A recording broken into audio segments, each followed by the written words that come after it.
ایوب سختیانی نے بیان کیا، ان سے ابو قلابہ نے اور ان سے انس نے کہ رسول اللہ صلی اللہ علیہ وسلم نے مدینے میں، ہم بھی آپ کے ساتھ تھے، ظہر کی 4 رکعت پڑھی اور ذوالحلیفہ میں عصر کی نماز 2 رکعت۔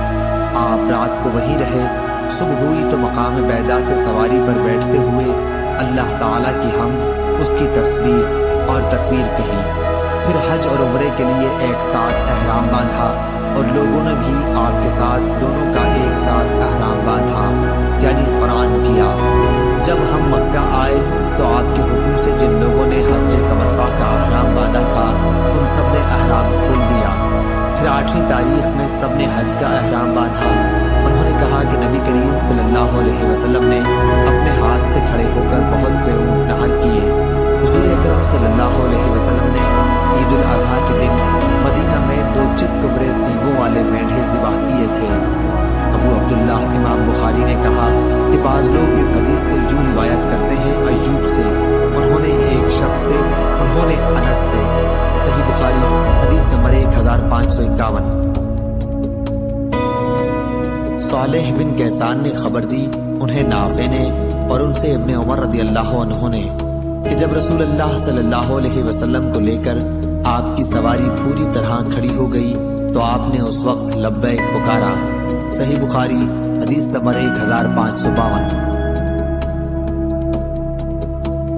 ایوب سختیانی نے نافع سے بیان کیا، انہوں نے کہا کہ عبداللہ بن عمر رضی اللہ عنہ جب ذوالحلیفہ میں صبح کی نماز پڑھ چکے تو اپنی اونٹنی پر پالان لگانے کا حکم فرمایا۔ سواری لائی گئی تو آپ اس پر سوار ہوئے اور جب وہ آپ کو لے کر کھڑی ہو گئی تو آپ کھڑے ہو کر قبلہ رو ہو گئے اور پھر لبیک کہنا شروع کیا تاکہ حرم میں داخل ہو گئے۔ وہاں پہنچ کر آپ نے لبیک کہنا بند کر دیا۔ پھر ذی طویٰ میں تشریف لا کر رات وہیں گزارتے، صبح ہوتی تو نماز پڑھتے اور غسل کرتے، پھر مکے میں داخل ہوتے۔ آپ یقین کے ساتھ یہ جانتے تھے کہ رسول اللہ صلی اللہ علیہ وسلم نے بھی اسی طرح کیا تھا۔ عبد الوارث کی طرح اس حدیث کو اسماعیل نے بھی ایوب سے روایت کیا، اس میں غسل کا ذکر ہے۔ صحیح بخاری حدیث نمبر 1553۔ نافع نے بیان کیا کہ حضرت عبداللہ بن عمر رضی اللہ عنہ جب مکے جانے کا ارادہ کرتے تھے پہلے خوشبو کے بغیر تیل استعمال کرتے، اس کے بعد مسجد ذوالحلیفہ میں تشریف لاتے، یہاں صبح کی نماز پڑھتے، پھر سوار ہوتے۔ جب اونٹنی آپ کو لے کر پوری طرح کھڑی ہو جاتی تو احرام باندھتے، پھر فرماتے کہ میں نے رسول اللہ صلی اللہ علیہ وسلم کو اسی طرح کرتے دیکھا تھا۔ صحیح بخاری حدیث نمبر 1554۔ مجاہد نے بیان کیا، کہا کہ ہم عبداللہ بن عباس رضی اللہ عنہ کی خدمت میں حاضر تھے، لوگوں نے دجال کا ذکر کیا، کیا حضور صلی اللہ علیہ وسلم نے فرمایا ہے کہ اس کی دونوں آنکھوں کے درمیان کافر لکھا ہوا ہوگا؟ تو ابن عباس رضی اللہ عنہ نے فرمایا کہ میں نے تو یہ نہیں سنا، ہاں آپ نے یہ فرمایا تھا کہ گویا میں موسیٰ علیہ السلام کو دیکھ رہا ہوں کہ جب آپ نالے میں اترے تو لبیک کہہ رہے ہیں۔ صحیح بخاری حدیث نمبر 1555۔ امام مالک نے ابن شہاب سے خبر دی، انہیں عروہ بن زبیر نے، ان سے نبی کریم کی زوجہ مطہرہ حضرت عائشہ رضی اللہ عنہا نے بیان کیا کہ ہم حجۃ الوداع میں نبی کریم صلی اللہ علیہ وسلم کے ساتھ روانہ ہوئے۔ پہلے ہم نے عمرے کا احرام باندھا، لیکن نبی کریم صلی اللہ علیہ وسلم نے فرمایا کہ جس کے ساتھ قربانی ہو تو اسے عمرے کے ساتھ حج کا بھی احرام باندھ لینا چاہیے۔ ایسا شخص درمیان میں حلال نہیں ہو سکتا، بلکہ حج اور عمرہ دونوں سے ایک ساتھ حلال ہوگا۔ میں بھی مکہ آئی تھی، اس وقت میں حائضہ ہو گئی، اس لیے نہ بیت اللہ کا طواف کر سکی اور نہ صفا اور مروہ کی سعی۔ میں نے اس کے متعلق نبی کریم صلی اللہ علیہ وسلم سے شکوہ کیا تو آپ نے فرمایا کہ اپنا سر کھول ڈال، کندھا کر اور عمرہ چھوڑ کر حج کا احرام باندھ لے۔ چنانچہ میں نے ایسا ہی کیا۔ پھر جب ہم حج سے فارغ ہو گئے تو رسول اللہ صلی اللہ علیہ وسلم نے مجھے میرے بھائی عبد الرحمن بن ابی بکر کے ساتھ تنعیم بھیجا۔ میں نے وہاں سے عمرے کا احرام باندھا اور عمرہ ادا کیا۔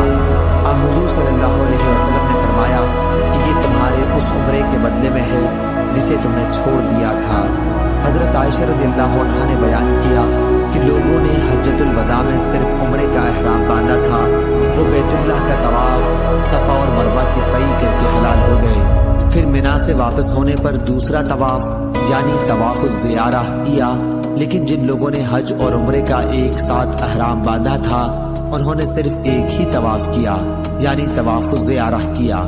صحیح بخاری حدیث نمبر 1556۔ عطا بن ابی رباح نے بیان کیا کہ جابر رضی اللہ عنہ نے فرمایا، نبی کریم صلی اللہ علیہ وسلم نے علی رضی اللہ عنہ کو حکم دیا تھا کہ وہ اپنے احرام پر قائم رہیں۔ انہوں نے سراقہ کا قول بھی ذکر کیا تھا۔ صحیح بخاری حدیث نمبر 1557۔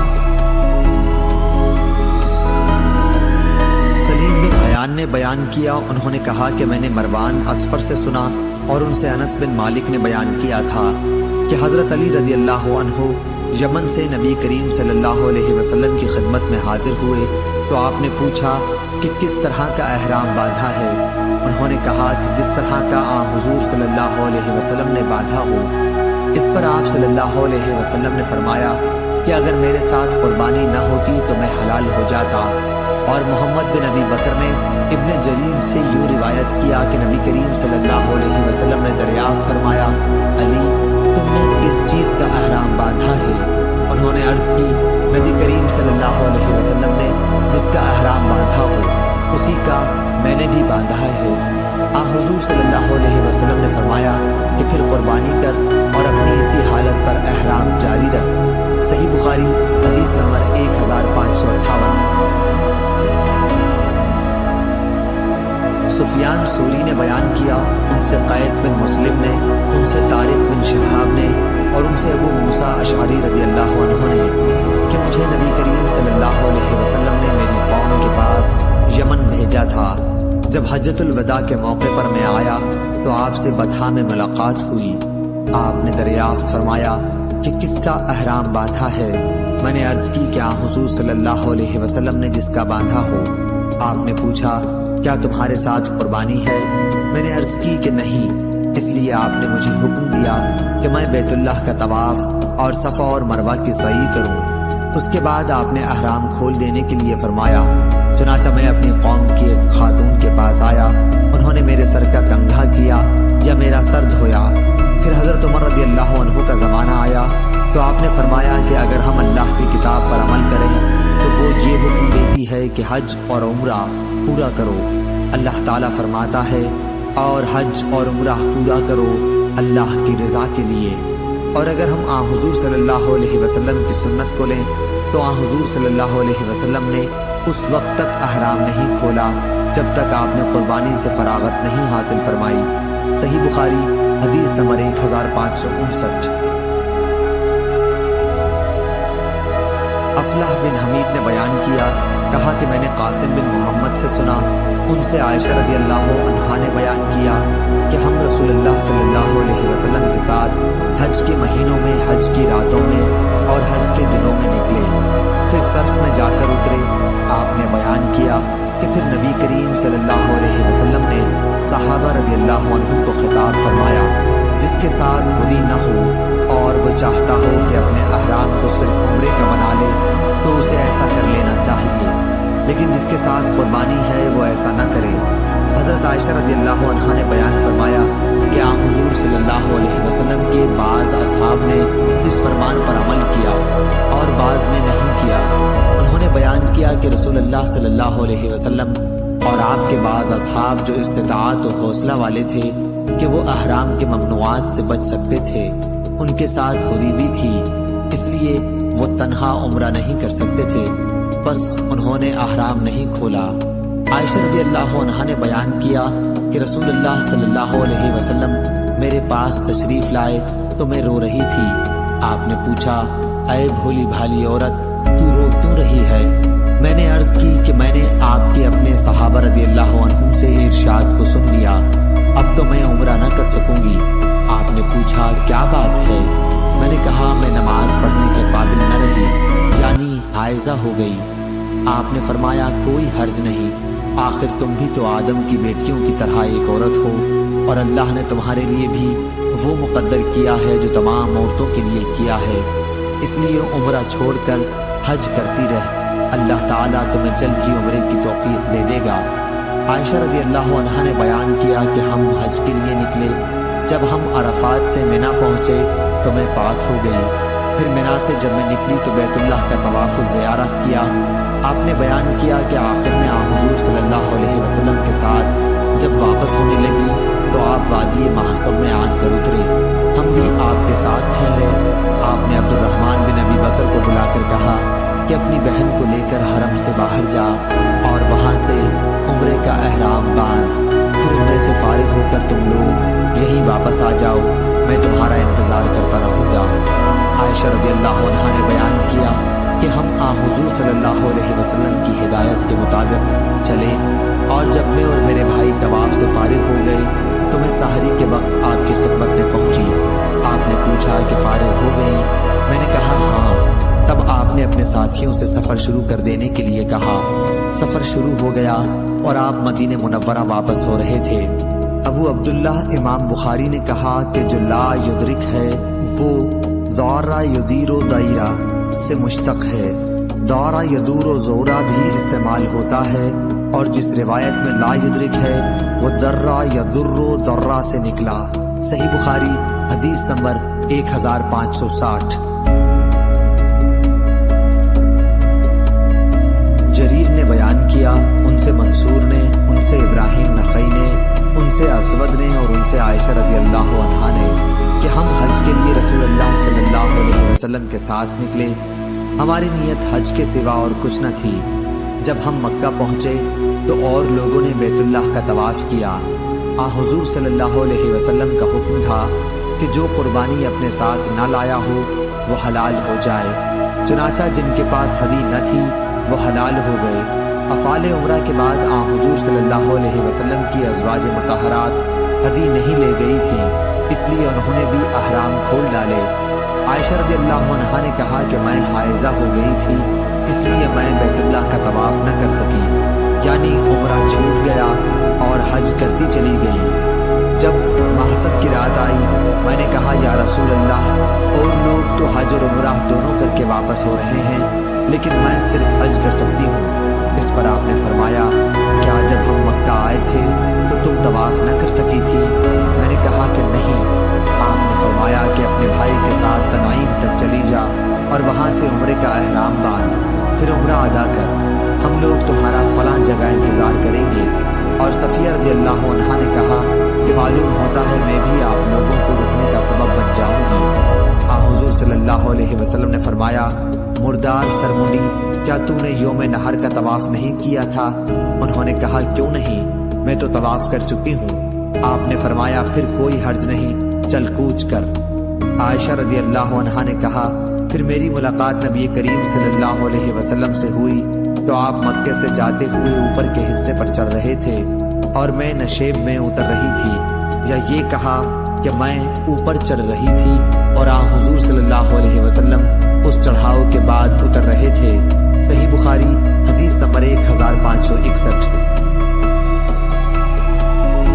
امام مالک نے خبر دی، انہیں ابو الاسود محمد بن عبد الرحمن بن نوفل نے، انہیں عروہ بن زبیر نے اور ان سے ام المومنین حضرت عائشہ صدیقہ رضی اللہ عنہا نے بیان کیا کہ ہم حجۃ الوداع کے موقع پر رسول اللہ صلی اللہ علیہ وسلم کے ساتھ چلے۔ کچھ لوگوں نے عمرے کا احرام باندھا تھا، کچھ نے حج اور عمرہ دونوں کا اور کچھ نے صرف حج کا۔ رسول اللہ صلی اللہ علیہ وسلم نے پہلے صرف حج کا احرام باندھا تھا، پھر آپ نے عمرہ بھی شریک کر لیا۔ پھر جن لوگوں نے حج کا احرام باندھا تھا یا حج اور عمرہ دونوں کا، ان کا احرام 10ویں تاریخ تک نہ کھل سکا۔ صحیح بخاری حدیث نمبر 1562۔ شعبہ نے بیان کیا، ان سے حکم نے، ان سے علی بن حسین حضرت زین العابدین نے اور ان سے مروان بن حکم نے بیان کیا کہ حضرت عثمان اور علی رضی اللہ عنہ کو میں نے دیکھا ہے۔ عثمان رضی اللہ عنہ حج اور عمرے کو ایک ساتھ ادا کرنے سے روکتے تھے، لیکن حضرت علی رضی اللہ عنہ نے اس کے باوجود دونوں کا ایک ساتھ احرام باندھا اور کہا لبیک بعمرہ و حجہ۔ آپ نے فرمایا کہ میں کسی ایک شخص کی بات پر رسول اللہ صلی اللہ علیہ وسلم کی حدیث کو نہیں چھوڑ سکتا۔ صحیح بخاری حدیث نمبر 1563۔ عبداللہ بن طاؤس نے بیان کیا، ان سے ان کے باپ نے اور ان سے ابن عباس رضی اللہ عنہ نے، کہ عرب سمجھتے تھے کہ حج کے دنوں میں عمرہ کرنا روئے زمین پر سب سے بڑا گناہ ہے۔ یہ لوگ محرم کو سفر بنا لیتے اور کہتے کہ جب اونٹ کی پیٹھ سستا لے اور اس پر خوب بال اگ جائیں اور سفر کا مہینہ ختم ہو جائے، یعنی حج کے ایام گزر جائیں، تو عمرہ حلال ہوتا ہے۔ پھر جب نبی کریم صلی اللہ علیہ وسلم اپنے صحابہ رضی اللہ عنہم کے ساتھ چوتھی کی صبح کو احرام باندھے ہوئے آئے تو آپ نے انہیں حکم دیا کہ اپنے حج کو عمرہ بنا لیں۔ یہ حکم عرب کے پرانے رواج کی بنا پر عام صحابہ رضی اللہ عنہم پر بڑا بھاری گزرا۔ انہوں نے پوچھا، یا رسول اللہ، عمرہ کر کے ہمارے لیے کیا چیز حلال ہو گئی؟ آپ نے فرمایا کہ تمام چیزیں حلال ہو جائیں گی۔ صحیح بخاری حدیث نمبر 1564۔ محمد بن جعفر غندر نے بیان کیا، کہا کہ ہم سے شعبہ نے بیان کیا، ان سے قیس بن مسلم نے، ان سے طارق بن شہاب نے اور ان سے ابو موسیٰ اشعری رضی اللہ عنہ نے، کہ میں نبی کریم صلی اللہ علیہ وسلم کی خدمت میں حجۃ الوداع کے موقع پر یمن سے حاضر ہوا تو آپ نے مجھ کو عمرے کے بعد احرام کھول دینے کا حکم دیا۔ صحیح بخاری حدیث نمبر 1565۔ امام مالک رضی اللہ عنہ نے بیان کیا، دوسری سند، اور امام بخاری رحمہ اللہ نے کہا کہ ہم سے عبداللہ بن یوسف نے بیان کیا، کہا کہ ہمیں امام مالک رحمہ اللہ نے خبر دی، انہیں نافع نے اور انہیں ابن عمر رضی اللہ عنہ نے، کہ حضور صلی اللہ علیہ وسلم کی زوجہ مطہرہ حضرت حفصہ رضی اللہ عنہا نے بیان کیا کہ انہوں نے رسول اللہ صلی اللہ علیہ وسلم سے دریافت کیا، یا رسول اللہ، کیا بات ہے؟ اور لوگ تو عمرہ کر کے حلال ہو گئے لیکن آپ حلال نہیں ہوئے۔ حضور صلی اللہ علیہ وسلم نے فرمایا کہ میں نے اپنے سر کی تلبید، بالوں کو جمانے کے لیے ایک لیسدار چیز کا استعمال کرنا کی ہے اور اپنے ساتھ ہدی قربانی کا جانور لایا ہوں، اس لیے میں قربانی سے پہلے احرام نہیں کھول سکتا۔ صحیح بخاری حدیث نمبر 1566۔ ابو جمرہ نصر بن عمران الزبائی نے بیان کیا، انہوں نے کہا کہ میں نے حج اور عمرے کا ایک ساتھ احرام باندھا تو کچھ لوگوں نے مجھے منع کیا، اس لیے میں نے ابن عباس رضی اللہ عنہ سے اس کے متعلق دریافت کیا۔ آپ نے تمتع کرنے کے لیے کہا۔ پھر میں نے ایک شخص کو دیکھا کہ مجھ سے کہہ رہا ہے، حج بھی مبرور ہوا اور عمرہ بھی قبول ہوا۔ میں نے یہ خواب ابن عباس رضی اللہ عنہ کو سنایا تو آپ نے فرمایا کہ یہ نبی کریم صلی اللہ علیہ وسلم کی سنت ہے۔ پھر آپ نے فرمایا کہ میرے یہاں قیام کر، میں اپنے پاس سے تمہارے لیے کچھ مقرر کر کے دیا کروں گا۔ شعبہ نے بیان کیا کہ میں نے ابو جمرہ سے پوچھا کہ ابن عباس رضی اللہ عنہ نے یہ کیوں کیا تھا، یعنی مال کس بات پر دینے کے لیے کہا؟ انہوں نے بیان کیا کہ اس خواب کی وجہ سے جو میں نے دیکھا تھا۔ صحیح بخاری حدیث نمبر 1567۔ ابو شہاب نے کہا کہ میں تمتع کی نیت سے عمرے کا احرام باندھ کے یوم ترویہ سے 3 دن پہلے مکہ پہنچا۔ اس پر مکہ کے کچھ لوگوں نے کہا، اب تمہارا حج مکی ہوگا۔ میں عطا بن ابی رباح کی خدمت میں حاضر ہوا یہی پوچھنے کے لیے۔ انہوں نے فرمایا کہ مجھ سے جابر بن عبداللہ رضی اللہ عنہ نے بیان کیا کہ انہوں نے رسول اللہ صلی اللہ علیہ وسلم کے ساتھ وہ حج کیا تھا جس میں آپ صلی اللہ علیہ وسلم اپنے ساتھ قربانی کے اونٹ لائے تھے، یعنی حجۃ الوداع۔ صحابہ رضی اللہ عنہم نے صرف مفرد حج کا احرام باندھا، لیکن حضور صلی اللہ علیہ وسلم نے ان سے فرمایا کہ عمرے کا احرام باندھ لو اور بیت اللہ کے طواف اور صفا و مروہ کی سعی کے بعد اپنے احرام کھول ڈالو اور بال ترشوا لو۔ یوم ترویہ تک برابر اسی طرح حلال رہو، پھر یوم ترویہ میں مکے سے حج کا احرام باندھو اور اس طرح اپنے حج مفرد کو جس کی تم نے پہلے نیت کی تھی اب اسے تمتع بنا لو۔ صحابہ رضی اللہ عنہم نے عرض کی کہ ہم اسے تمتع کیسے بنا سکتے ہیں، ہم تو حج کا احرام باندھ چکے ہیں۔ اس پر حضور صلی اللہ علیہ وسلم نے فرمایا کہ جس طرح میں کہہ رہا ہوں ویسا ہی کرو۔ اگر میرے ساتھ ہدی نہ ہوتی تو خود میں بھی اسی طرح کرتا جس طرح تم سے کہہ رہا ہوں، لیکن میں کیا کروں، اب میرے لیے کوئی چیز اس وقت تک حلال نہیں ہو سکتی جب تک میرے قربانی کے جانوروں کی قربانی نہ ہو جائے۔ چنانچہ صحابہ رضی اللہ عنہم نے آپ کے حکم کی تعمیل کی۔ ابو عبداللہ امام بخاری رحمہ اللہ نے کہا، ابو شہاب کی اس حدیث کے سوا اور کوئی مرفوع حدیث مروی نہیں ہے۔ صحیح بخاری حدیث نمبر 1568۔ حجاج بن محمد اور نے بیان کیا، ان سے شعبہ نے، ان سے عمرو بن مرہ نے، ان سے سعید بن مسیب نے کہ جب حضرت عثمان اور حضرت علی رضی اللہ عنہ عصفان آئے تو ان میں باہم تمتع کے سلسلے میں اختلاف ہوا، تو حضرت علی رضی اللہ عنہ نے فرمایا کہ جس کو رسول اللہ صلی اللہ علیہ وسلم نے کیا ہے اس سے آپ کیوں روک رہے ہیں؟ اس پر عثمان رضی اللہ عنہ نے فرمایا کہ مجھے اپنے حال پر رہنے دو۔ یہ دیکھ کر علی نے حج اور عمرہ دونوں کا احرام ایک ساتھ باندھا۔ صحیح بخاری حدیث نمبر 1569۔ حماد بن زید نے بیان کیا، ان سے ایوب سختیانی نے کہا کہ میں نے مجاہد سے سنا، انہوں نے کہا کہ ہم سے جابر بن عبداللہ رضی اللہ عنہ نے بیان کیا، انہوں نے کہا کہ جب ہم رسول اللہ صلی اللہ علیہ وسلم کے ساتھ آئے تو ہم نے حج کی لبیک پکاری، پھر رسول اللہ صلی اللہ علیہ وسلم نے ہمیں حکم دیا تو ہم نے اسے عمرہ بنا لیا۔ صحیح بخاری حدیث نمبر 1570۔ امام بن یحییٰ نے قتادہ سے بیان کیا، کہا کہ مجھ سے مطرف نے عمران بن حسین سے بیان کیا، انہوں نے کہا کہ رسول اللہ صلی اللہ علیہ وسلم کے زمانے میں ہم نے تمتع کیا تھا اور خود قرآن میں تمتع کا حکم نازل ہوا تھا، اب ایک شخص نے اپنی رائے سے جو چاہا کہہ دیا۔ صحیح بخاری حدیث نمبر 1571۔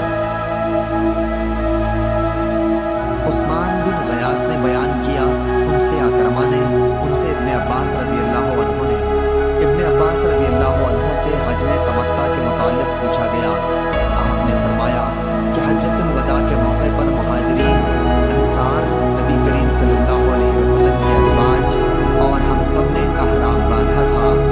جب ہم مکہ گئے تو رسول اللہ صلی اللہ علیہ وسلم نے فرمایا کہ اپنے احرام کو حج اور عمرہ دونوں کے لیے کر لو، لیکن جو لوگ قربانی کا جانور اپنے ساتھ لائے ہیں وہ عمرہ کرنے کے بعد حلال نہیں ہوں گے۔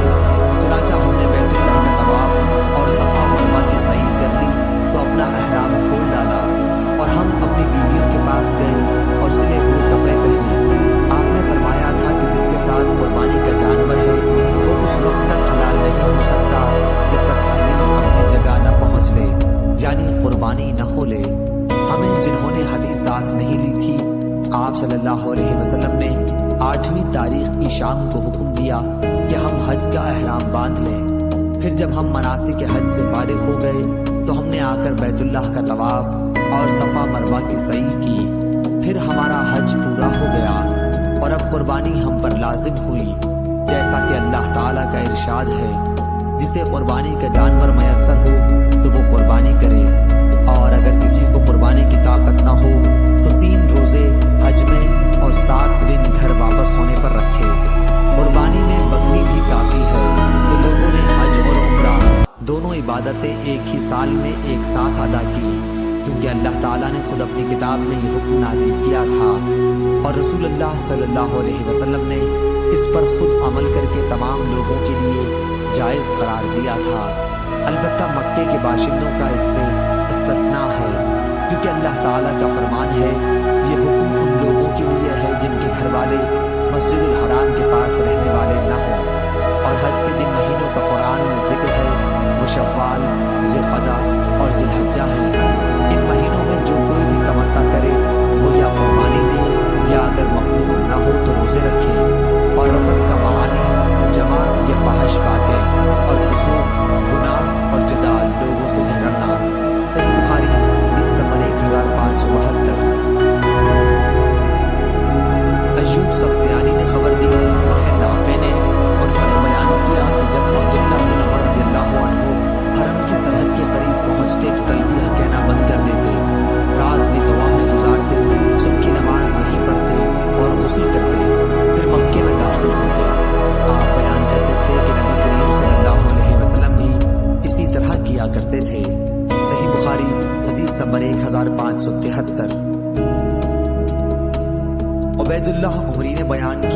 ان سے نافع نے ابن عمر رضی اللہ عنہ سے بیان کیا۔ آپ رضی اللہ عنہ نے فرمایا کہ نبی کریم صلی اللہ علیہ وسلم نے ذی طویٰ میں رات گزاری، پھر جب صبح ہوئی تو آپ مکے میں داخل ہوئے۔ ابن عمر رضی اللہ عنہ بھی اسی طرح کرتے تھے۔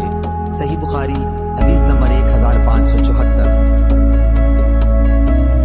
امام مالک رحمہ اللہ نے بیان کیا، ان سے نافع نے اور ان سے ابن عمر رضی اللہ عنہ نے کہ رسول اللہ صلی اللہ علیہ وسلم مکے میں بلند گھاٹی یعنی جنت المعلیٰ کی طرف سے داخل ہوتے اور نکلتے ثنیہ سفلی کی طرف سے یعنی نیچے کی گھاٹی باب شبیکہ کی طرف سے۔ صحیح بخاری حدیث نمبر 1575۔ یحییٰ قطان نے بیان کیا، ان سے عبید اللہ عمری نے، ان سے نافع نے اور ان سے عبداللہ بن عمر رضی اللہ عنہ نے کہ رسول اللہ صلی اللہ علیہ وسلم ثنیہ علیہ یعنی مقام قدا کی طرف سے داخل ہوتے جو بطحہ میں ہے اور ثنیہ سفلی کی طرف سے نکلتے تھے یعنی نیچے والی گھاٹی کی طرف سے۔ صحیح بخاری حدیث نمبر 1576۔ سفیان بن عیینہ نے بیان کیا، ان سے ہشام بن عروہ نے، ان سے ان کے والد نے، ان سے عائشہ رضی اللہ عنہا نے کہ جب رسول اللہ صلی اللہ علیہ وسلم مکہ میں تشریف لائے تو اوپر کی بلند جانب سے شہر کے اندر داخل ہوئے اور مکے سے واپس جب گئے تو نیچے کی طرف سے نکل گئے۔ صحیح بخاری حدیث نمبر 1577۔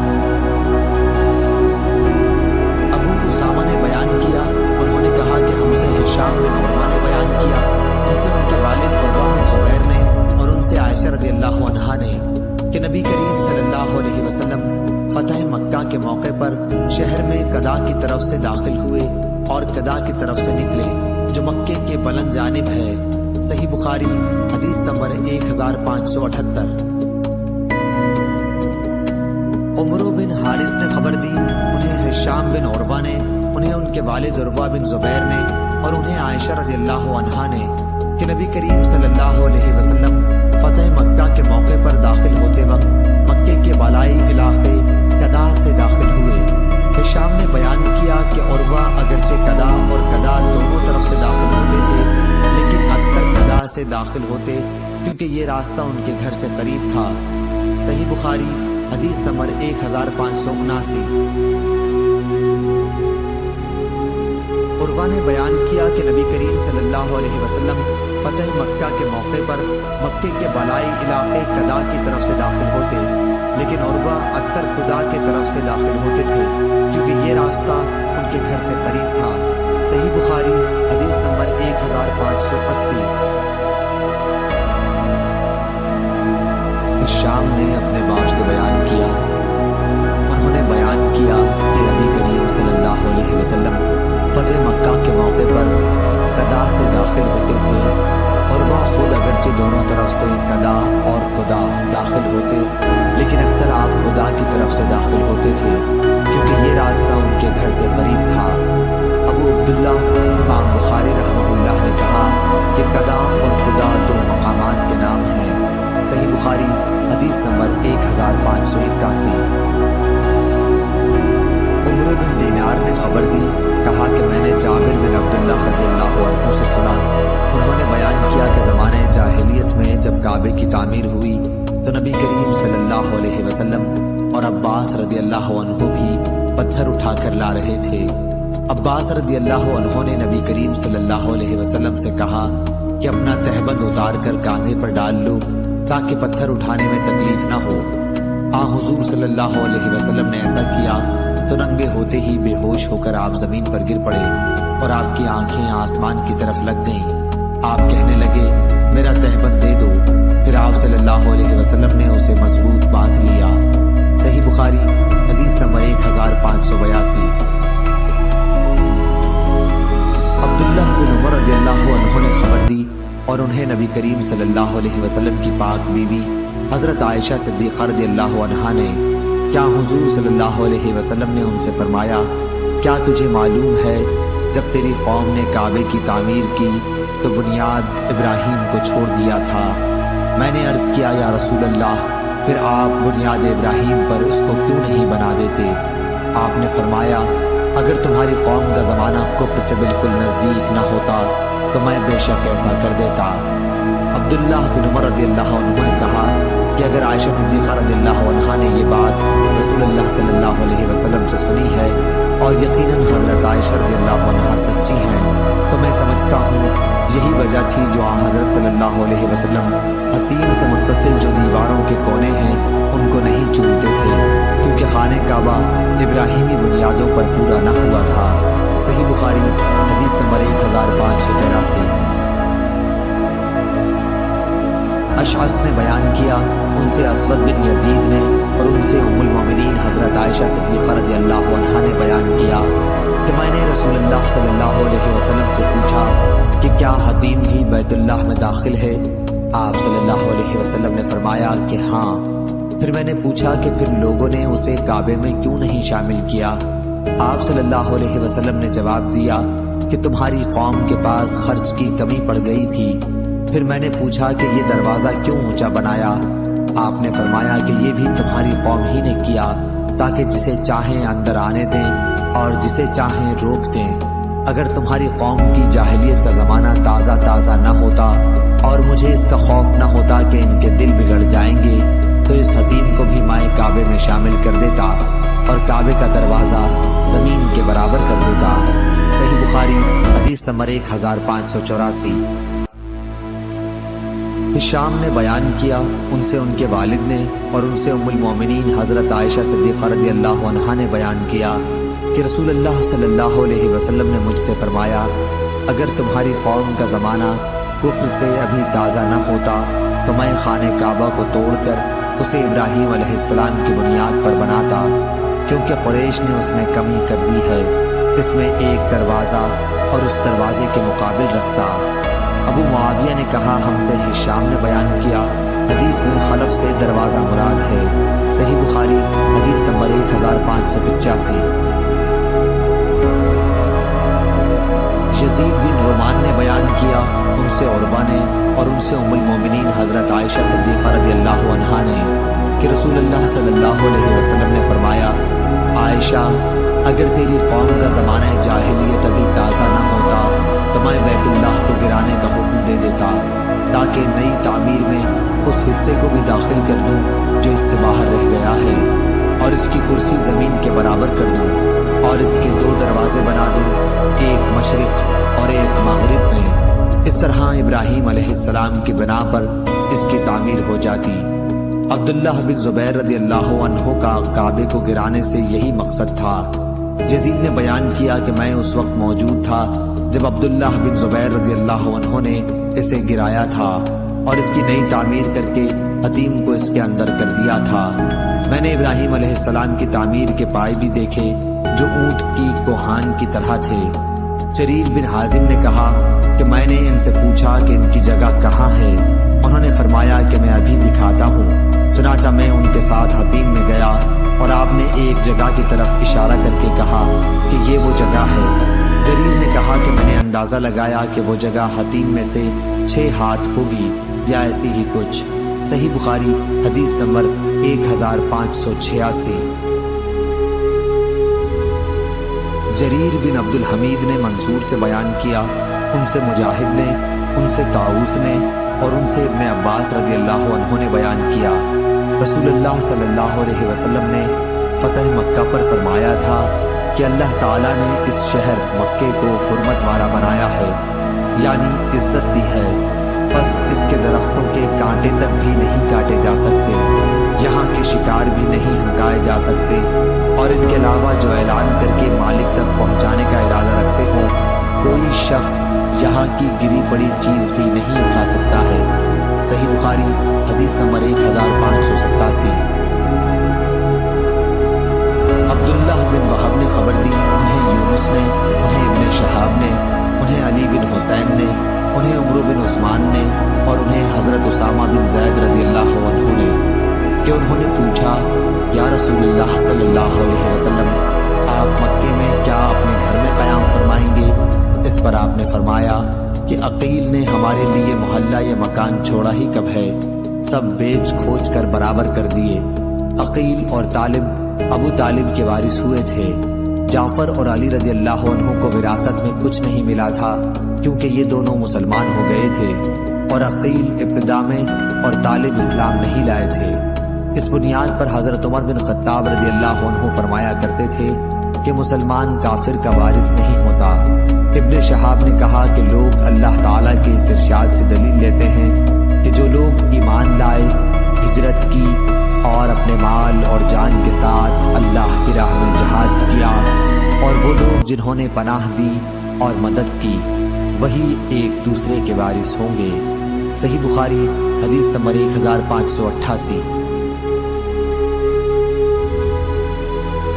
ظاہری نے کہا کہ مجھ سے ابو سلمہ نے بیان کیا، ان سے ابو ہریرہ رضی اللہ عنہ نے بیان کیا کہ رسول اللہ صلی اللہ علیہ وسلم نے جب منا سے لوٹتے ہوئے حجۃ الوداع کے موقع پر مکے آنے کا ارادہ کیا تو فرمایا کہ کل انشاءاللہ ہمارا قیام اسی خیف بنی کنانہ یعنی محصب میں ہوگا جہاں قریش نے کفر پر اڑے رہنے کی قسم کھائی تھی۔ صحیح بخاری حدیث نمبر 1589۔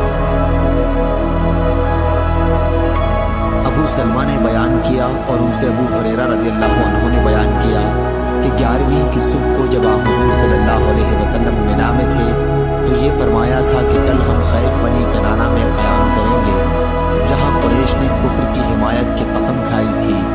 آپ کی مراد محصب سے تھی، کیونکہ یہی قریش اور کنانہ نے بنو ہاشم اور بنو عبد المطلب یا راوی نے بنو المطلب کہا کے خلاف حلف اٹھایا تھا کہ جب تک وہ نبی کریم صلی اللہ علیہ وسلم کو ان کے حوالے نہ کر دیں ان کے ہاں بیاہ شادی نہ کریں گے اور نہ ان سے خرید و فروخت کریں گے۔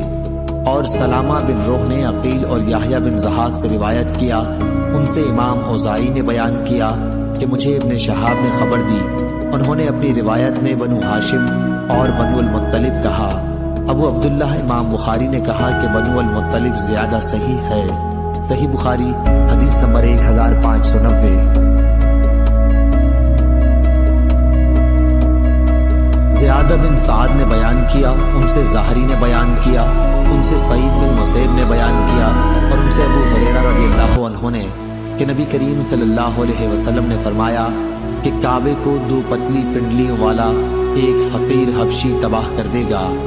صحیح بخاری حدیث نمبر 1591۔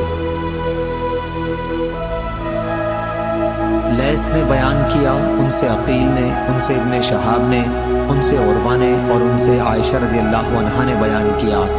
دوسری سند امام بخاری رحمہ اللہ نے کہا اور مجھ سے محمد بن مقاتل نے بیان کیا، انہوں نے کہا کہ مجھے عبداللہ بن مبارک نے خبر دی، انہوں نے کہا کہ ہمیں محمد بن ابی حفصہ نے خبر دی، انہیں ظاہری نے، انہیں عروہ نے اور ان سے ام المومنین حضرت عائشہ صدیقہ رضی اللہ عنہا نے بیان فرمایا کہ رمضان کے روزے فرض ہونے سے پہلے مسلمان عاشورہ کا روزہ رکھتے تھے۔ عاشورہ ہی کے دن جاہلیت میں کعبے پر غلاف چڑھایا جاتا تھا، پھر جب اللہ تعالیٰ نے رمضان فرض کر دیا تو رسول اللہ صلی اللہ علیہ وسلم نے لوگوں سے فرمایا کہ اب جس کا جی چاہے عاشورہ کا روزہ رکھے، جس کا جی چاہے چھوڑ دے۔ صحیح بخاری حدیث نمبر 1592۔ ابراہیم بن تغمان نے بیان کیا، ان سے حجاج بن حجاج اسلمی نے، ان سے قتادہ نے، ان سے عبداللہ بن ابی عتبہ نے اور ان سے ابو سعید خدری رضی اللہ عنہ نے اور ان سے نبی کریم صلی اللہ علیہ وسلم نے فرمایا بیت اللہ کا حج اور عمرہ یاجوج اور ماجوج کے نکلنے کے بعد بھی ہوتا رہے گا۔ عبداللہ بن ابی عتبہ کے ساتھ اس حدیث کو ابان اور عمران نے قتادہ سے روایت کیا اور عبد الرحمن نے شعبہ کے واسطے سے یوں بیان کیا کہ قیامت اس وقت تک قائم نہیں ہوگی جب تک بیت اللہ کا حج بند نہ ہو جائے۔ امام بخاری نے کہا کہ پہلی روایت زیادہ راویوں نے بیان کی ہے اور قتادہ نے عبداللہ بن عتبہ سے سنا اور عبداللہ نے ابو سعید خدری رضی اللہ عنہ سے سنا۔ صحیح بخاری حدیث نمبر 1593۔ ابو وائل نے بیان کیا، کہا کہ میں شیبہ کی خدمت میں حاضر ہوا۔ دوسری سند اور ہم سے قبیصہ نے بیان کیا، کہا کہ ہم سے سفیان نے واصل سے بیان کیا اور ان سے ابو وائل نے بیان کیا کہ میں شیبہ کے ساتھ کعبے میں کرسی پر بیٹھا ہوا تھا تو شیبہ نے فرمایا کہ اسی جگہ بیٹھ کر عمر رضی اللہ عنہ نے ایک مرتبہ فرمایا کہ میرا ارادہ یہ ہوتا ہے کہ کعبے کے اندر جتنا سونا چاندی ہے اسے نہ چھوڑوں جسے زمانے جاہلیت میں کفار نے جمع کیا تھا، بلکہ سب کو نکال کر مسلمانوں میں تقسیم کر دوں۔ میں نے عرض کی کہ آپ کے ساتھیوں حضرت صلی اللہ علیہ وسلم اور ابو بکر رضی اللہ عنہ نے تو ایسا نہیں کیا۔ انہوں نے فرمایا کہ میں بھی انہی کی پیروی کر رہا ہوں، اسی لیے میں اس کو ہاتھ نہیں لگاتا۔ صحیح بخاری حدیث نمبر 1594۔ ابن ابی ملیکہ نے بیان کیا، ان سے عبداللہ بن عباس رضی اللہ عنہ نے اور ان سے نبی کریم صلی اللہ علیہ وسلم نے فرمایا، گویا میری نظروں کے سامنے وہ پتلی ٹانگوں والا سیاہ آدمی ہے جو خانہ کعبہ کے ایک ایک پتھر کو اکھاڑ پھینکے گا۔ صحیح بخاری حدیث نمبر 1595۔ لیث بن سعد نے بیان کیا، ان سے یونس نے، ان سے ابن شہاب نے، ان سے سعید بن مسیب نے کہ ابو ہریرہ رضی اللہ عنہ نے کہا کہ رسول اللہ صلی اللہ علیہ وسلم نے فرمایا کہ کعبے کو 2 پتلی پنڈلیوں والا حبشی خراب کرے گا۔ صحیح بخاری حدیث نمبر 1596۔ سفیان ثوری نے خبر دی، انہیں عامش نے، انہیں ابراہیم نے، انہیں عابس نے، انہیں ربیعہ نے کہ حضرت عمر رضی اللہ عنہ حجر اسود کے پاس آئے اور اسے بوسہ دیا اور فرمایا، میں خوب جانتا ہوں کہ تو صرف ایک پتھر ہے، نہ کسی کو نقصان پہنچا سکتا ہے نہ نفع۔ اگر رسول اللہ صلی اللہ علیہ وسلم کو تجھے بوسہ دیتے ہوئے میں نہ دیکھتا تو میں بھی کبھی تجھے بوسہ نہ دیتا۔ صحیح بخاری حدیث نمبر 1597۔ لیث بن سعد نے بیان کیا، ان سے ابن شہاب نے، ان سے سالم نے اور ان سے ان کے باپ نے بیان کیا کہ رسول اللہ صلی اللہ علیہ وسلم اور اسامہ بن زید اور بلال و عثمان بن ابی طلحہ چاروں خانہ کعبہ کے اندر گئے اور اندر سے دروازہ بند کر لیا۔ پھر جب دروازہ کھولا تو میں پہلا شخص تھا جو اندر گیا۔ میری ملاقات بلال سے ہوئی۔ میں نے پوچھا کیا نبی کریم صلی اللہ علیہ وسلم نے اندر نماز پڑھی ہے؟ انہوں نے بتلایا کہ ہاں، دونوں یمنی ستونوں کے درمیان آپ نے نماز پڑھی ہے۔ صحیح بخاری حدیث نمبر 1598۔ موسیٰ بن عقبہ نے خبر دی، انہیں نافع نے کہ حضرت عبداللہ بن عمر رضی اللہ عنہ جب کعبے کے اندر داخل ہوتے تو سامنے کی طرف چلتے اور دروازہ پیٹھ کی طرف چھوڑ دیتے۔ آپ اسی طرح چلتے رہتے اور جب سامنے کی دیوار تقریباً 3 ہاتھ رہ جاتی تو نماز پڑھتے تھے۔ اس طرح آپ اس جگہ نماز پڑھنے کا اہتمام کرتے جس کے متعلق بلال رضی اللہ عنہ سے معلوم ہوا تھا کہ رسول اللہ صلی اللہ علیہ وسلم نے وہی نماز پڑھی تھی، لیکن اس میں کوئی حرج نہیں، کعبے میں جس جگہ بھی کوئی چاہے نماز پڑھ لے۔ صحیح بخاری حدیث نمبر 1599۔